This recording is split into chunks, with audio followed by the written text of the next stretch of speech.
Hi, my name is True Wilson. I am a 14-year-old transgender girl.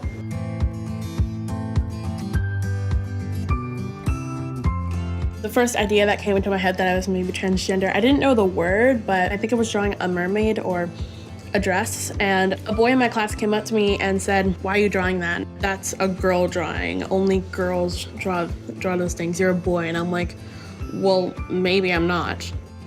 And for the rest of the day, actually, I didn't pay attention at all in class because I was just thinking like, wait, maybe I'm not a boy.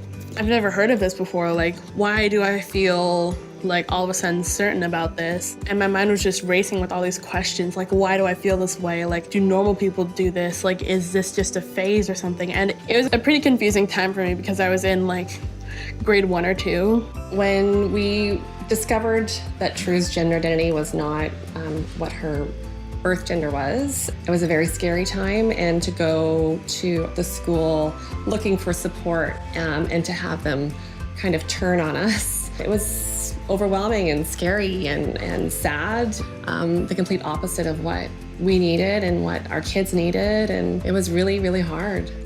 When I said I have an older sister now, my teacher said you have an older brother, and I'm like, no, I have an older sister. Like, no, Jude, you have an older brother. It felt like my teacher was the bad guy. Since I had to go to school wearing the boys' uniform and answering to my boy pronouns and name, it was difficult for me because I couldn't focus in school. I was always worried about people are looking at me. It just made my learning experience just horrible.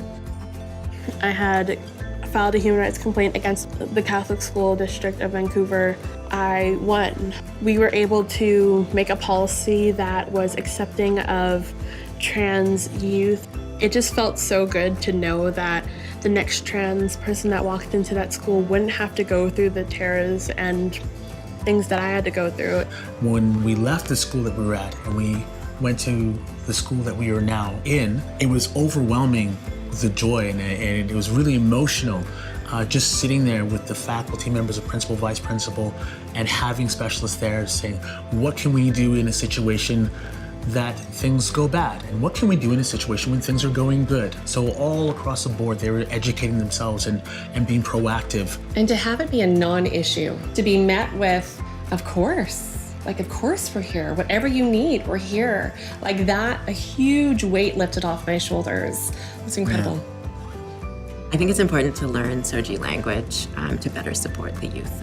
At the beginning of class, I say to all my students, I say, okay, when we do names today, I'm still getting to know you. Can you tell the rest of the class what pronouns you use? Does everyone know what I mean when I say pronouns? And almost in unison, they all kind of roll their eyes back in their head and go, yes, we know what pronouns are, we get it, we totally understand. And I go, oh, okay, so I'll start off. My name is Mr. Adrian, and I use him and he pronouns. We go around, and without even skipping a beat, the students had no problem.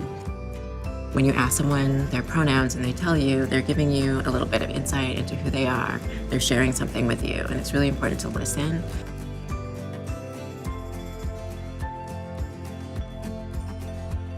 For people who think that it's too hard to use they as a singular pronoun, it's really important just to practice. Often for people when they're thinking about gender, there's fluidity, there's multiplicity, so sometimes they really is the right fit for a person. Intersecting identities means that people don't move around the world with one singular identity. The concept of intersecting identities is really beautiful. Me being gay, an immigrant, and a person of color, and I can't choose one being more important than the other part of my identity. A lot of these things intersect and really layer in terms of the discrimination that a youth may be facing, the stereotyping a youth may be facing, and if we know the full picture, we're better able to assess what this student might need in order to uplift them in the classroom and to really change their experience and empower them. For me, the advice I have for educators coming in on their journey on all things SOGI is to be really curious. I tell people all the time to stop and ask kids, who are you? Because teachers will say to me, what pronoun do I use when I'm talking to a gender creative kid or a gender fluid 17-year-old? And I say, ask them. It's all they want.